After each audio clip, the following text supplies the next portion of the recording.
Court દ્વારા અપાયેલ ચુકાદાના વિરોધમાં જેતપુર શહેર તાલુકા SC/ST સમાજ દ્વારા મામલતદારને આવેદનપત્ર પાઠવ્યું.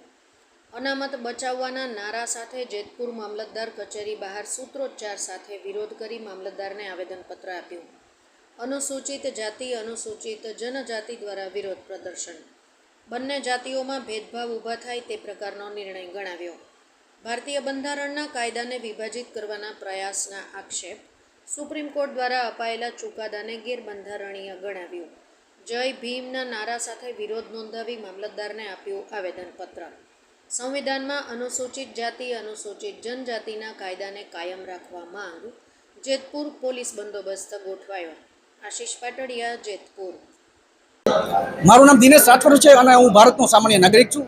આજે અમે જેતપુર શહેર અને તાલુકાના અનુસૂચિત જાતિ સમાજ દ્વારા જેતપુર શહેર મામલતદારને આવેદનપત્ર આપેલ છે અને રાષ્ટ્રપતિને મોકલવાની અમે અરજ કરેલ છે.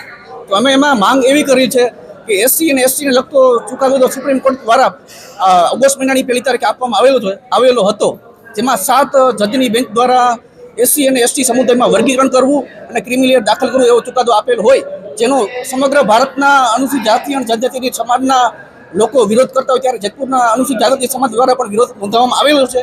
અમારી રાષ્ટ્રપતિ પાસે માંગ એવી છે કે જે સુપ્રીમ કોર્ટ દ્વારા જે ચુકાદો આપવામાં આવેલો છે એ નિરસ્ત કરવામાં આવે અને અગાઉ જે 5 જજની બેન્ચ દ્વારા ચુકાદો આપવામાં આવેલો છે તેમને લાગુ કરવામાં આવે અને સરકાર દ્વારા, ભારત સરકાર દ્વારા પાર્લામેન્ટ એટલે કે સંસદમાં અધ્યાદેશ લાવવામાં આવે અને જે ચુકાદો જો સુપ્રીમ કોર્ટ દ્વારા ગેરબંધારણીય કરવામાં આવેલું છે એને નિરસ્ત કરવામાં આવે તેવી અમે જેતપુર શહેર અને તાલુકાના અનુસૂચિત જાતિ સમાજ અને અનુસૂચિત જનજાતિ સમાજ દ્વારા માંગ કરવામાં આવેલ છે.